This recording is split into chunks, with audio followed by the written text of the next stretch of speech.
scene opens mid-action, a searing battle in the unknown regions.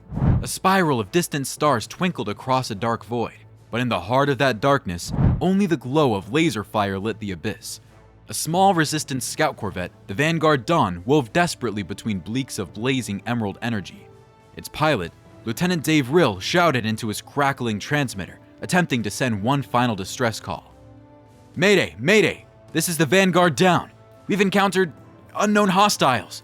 They're not registering on any scans. By the Force, they...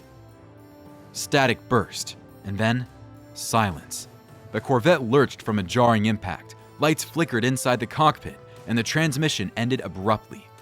Beyond the sparkling consoles, jagged organic holes pressed in. A wave of sudden darkness swallowed the little craft whole. Before Kazuda Xiono bungled his first mission under Poe Dameron's watchful eye, another threat crept from beyond the galaxy's farthest reaches. The Yuuzhan Vong, ruthless warrior shrouded in living armor, wielding biotechnology as lethal as any superweapon. Their ships were grown, not built. Their sails bristled with organic plating that defied the laws of physics as the galaxy knew them. And they could not be sensed in the Force, an enigma to Jedi and Sith alike. Shortly after the Vanguard down vanished, talk rippled through Resistance channels. More systems went dark, entire worlds severed from the HoloNet without warning. Even the First Order's data streams grew spotty. Something was devouring outposts whole. General Leia Organa's intelligence team scoured what few clues they could gather, only to find horrors beyond unsettling. Leia addressed a small council, her voice grave. A threat that neither the Jedi nor the Sith can detect, something that leaves no technology behind. Only ruins and lifeless husks of planets. We can't ignore this. Poe, we need eyes out there, now. While the First Order remained none the wiser, Supreme Leader Snoke focused on expanding the Starkiller base project, while Kylo Ren prowled the corridors in restless agitation. On the floating supertanker depot known as the Colossus, an unsuspecting pilot with a penchant for clumsy heroics intercepted a cryptic message that would change the galaxy's fate. Before I move on, I'd like to ask you a small favor. If you're enjoying this content so far, please take a second to like this video and subscribe to the channel. Over 98% of you watch these videos without subscribing. Imagine what we could accomplish if everyone subscribed. Thank you for your continued support. The vantage shifted to the bustling Colossus. Kazuda Xiono, freshly planted on the station by Poe Dameron, puttered about Yeager's repair shop with engine parts in hand. "Why do all these gizmos have to look the same?" he muttered, exhausted. "I swear, if one more hydraulic clamp topples on my foot, I'm checking myself into a med bay." Niku chuckled, ever optimistic. "Kaz, my friend, your foot is still attached, correct?" "No, it's attached all right, just numb." Amid the everyday clamor, a distress call bled through the station's communications array. At first, the voice crackled with panic, then faded. Kaz's tone snapped to sharp seriousness. "Niku, I think we just picked up a real distress call. Listen." The recording sputtered through static. "Unknown invaders. Can't sense them in the Force. They're...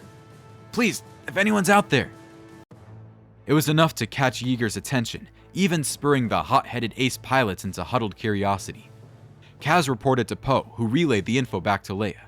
At first, the Resistance suspected a First Order trick, but rumors of ravaged settlements and vanished outposts grew impossible to dismiss, and Leia sensed something deeper and more foreboding than any petty political clash. On a First Order dreadnought, General Hux faced Supreme Leader Snoke's summons. Listening posts under First Order control had fallen silent. Kylo Ren stood nearby, gloved hands tightening around his lightsaber hilt as he searched the Force for answers. "I can't feel them," he hissed in frustration. "I can't feel anything. It's as if they don't exist." Hux responded with dry sarcasm. "Yes, I suppose your grand powers have found their limitation. Supreme Leader, we can deal with any foe that bleeds. My battalions will handle this." "They will handle nothing until we know more," Snoke's cold voice echoed. "If these phantoms cannot be controlled by the Force, we must rely on more conventional strength. Hux, send scouts. Do not fail me again." The Yuuzhan Vong swept across once obscure worlds in the Outer Rim, corralling them like an unstoppable plague. Their craft, coral skippers and massive world ships were grown from living coral shaped into lethal forms. These vessels slipped past sensors at will, their defenses orbiting miniature black holes conjured by creatures called Dovin Basiles. Blaster fire? Nearly useless. Ground troops, zealot warriors clad in organic armor, shrugged off hits that would fell platoons of stormtroopers. Reports trickled in. Entire cities terraformed overnight. Landscapes twisted by Vongforming turned into tangled labyrinths of razor-sharp vines and toxic spores. Technology melted into reeking mounds of organic matter. For the Resistance, it was horrifying. For the First Order, humiliating. A few tense days later, heightened chatter pointed to unidentified craft inbound for Castellan's orbit. The station's scramble alarm blared. The Aces, Hyphason, Toradoza, Freya Fenris, Bo Keevil, and Griff Halloran rushed to their fighters. Yeager and Tam readied a battered old freighter for emergency evac. Kaz quivered, half from adrenaline, half from fear. "Niku, get the defenses online," he called, trying to sound confident. "Tora, if I screw this up..." Tora flashed a teasing grin. "You always do, Kaz. Just do it less this time." In orbit, the Aces converged on a Yuuzhan Vong scout fleet. Kaz, flying an older New Republic X-Wing on loan from Poe, saw them for the first time. Vessels more creature than craft, with spines along the hull and flickering voids that devoured incoming laser bolts. Hype's cocky laugh turned uneasy. "Oh yeah, this is going to be a piece of..." "Wait, what? My blast just vanished!" Plasma bursts carved through the ranks, forcing frantic evasive maneuvers. Casualties loomed, but Yeager, coordinating from the Colossus, barked out a plan. "Dodge plasma. Lure the Vong craft close to the station's shield generator, rerouted to create ion pulses." Niku's tinkering paid off. An improvised ion field flickered, shorting some Coral Skipper controls. Through quick thinking and unexpected synergy, the ragtag defenders inflicted the first real damage since the Vong entered the galaxy.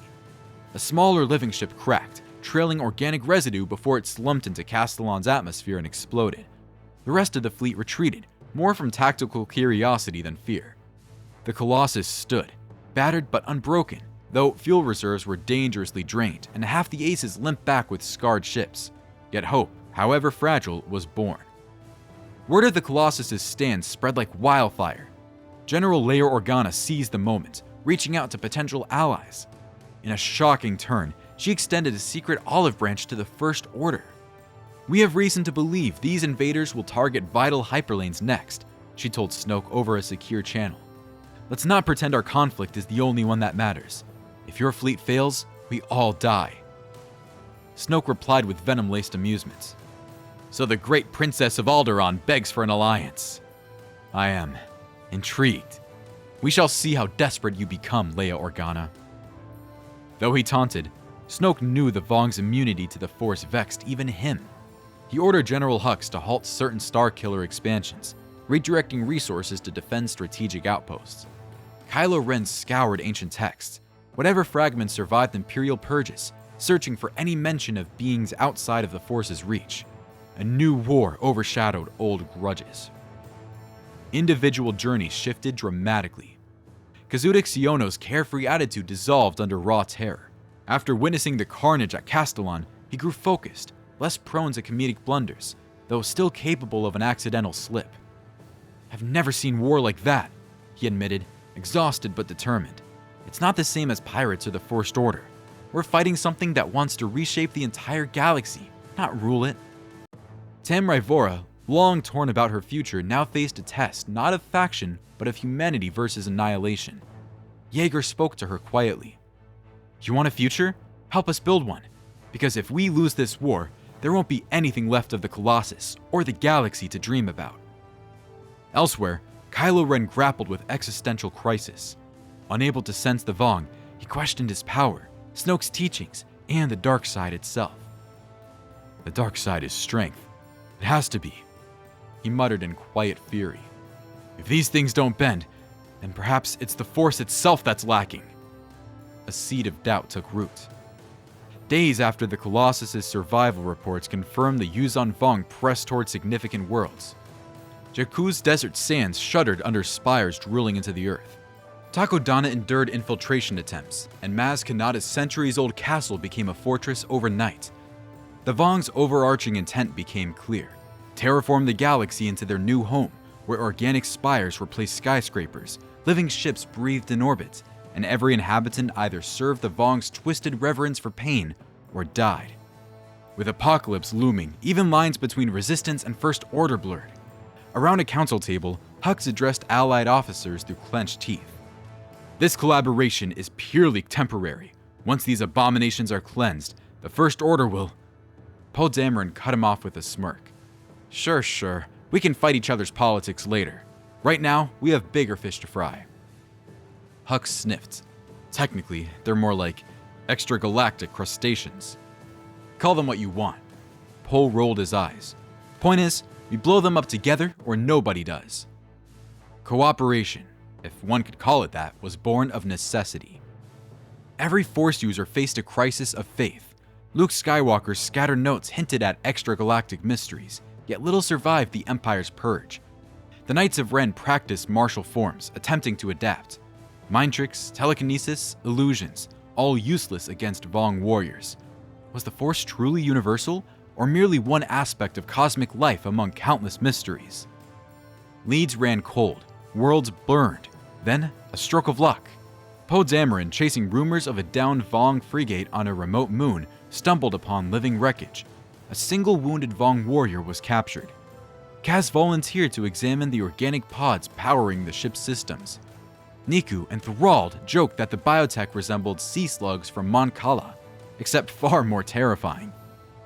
You sure you're up for this? Poe asked quietly. We'll be eyeballs deep in alien guts. I'd rather be eyeballs deep, Kaz swallowed hard, than not breathing at all. Together, they discovered a vulnerability. The coral hull thrived on a delicate symbiosis. Dovin basiles devoured energy, but certain ion frequencies disrupted them. Broadcast correctly, those frequencies could render Vong tech inert, leaving them open to conventional fire. Leia Organa shared the revelation in an urgent system-wide broadcast. Fellow citizens of the galaxy, her voice rang strong and resolute. We face an enemy that cannot be intimidated by power or manipulated by the Force, but they are not invincible. We now have a means to fight back, whether you stand with the Resistance, the First Order, or anywhere else. Today, we stand together. We choose life over annihilation. Her words ignited sparks in countless hearts. Even die-hard First Order loyalists could not deny the scale of the threat, or the necessity of collective resistance. As fleets rushed to re-outfit their weapons with the discovered ion frequency, a new sense of unity pulsed from the core worlds to the outer rim. Worlds that once refused to choose a side now coordinated shipping lanes, shared resources, and held emergency summits. Ironically, bitterness that once defied the galaxy, Republic versus Empire, Resistance versus First Order, began to erode, if only a little. Yet questions remained. When the day came that the Yuuzhan Vong were driven back or defeated, would the newfound alliances hold, or would old feuds reignite the moment a bigger threat disappeared? Kylo Ren wrestled with the question in private. Snoke promised me power. But what power is there if the galaxy can be devoured by a threat that doesn't bend to the Force? The darkness inside me burns to prove itself. But maybe I've been fighting the wrong war. If the Yuuzhan Vong had their way, the galaxy would soon stand carved into coral fortresses and organic spires, from the swampy depths of Dagobah to the shining cityscapes of Hosnian Prime. The greatest question was whether those who once called each other enemies could solidify their alliance quickly enough, before entire civilizations vanished. The chapter closed on a precipice of unimaginable transformation. Kazuda Xiono, once an over-enthusiastic pilot, now stood steadier than ever, forging a new identity as a true Resistance leader. Poe Dameron wagered everything on spreading the anti-Vong frequencies across the galaxy's defenses. Leia's clarion cry stirred soldiers, scoundrels, and ex-Imperials alike. Even the First Order, arrogant as ever, had no choice but to stand beside old foes in a single cause: survival. Yuuzhan Vong world ships loomed closer, star systems teetered on the brink, and the fate of the galaxy hung in the balance. Will a new age of cooperation dawn, or will the galaxy fall under the living grip of a threat that defies the Force itself? Thank you for listening to this tale of what if the Yuuzhan Vong invaded during Star Wars Resistance Season 1. If you enjoyed this story, don't forget to subscribe to our channel. May the Force be with you, always.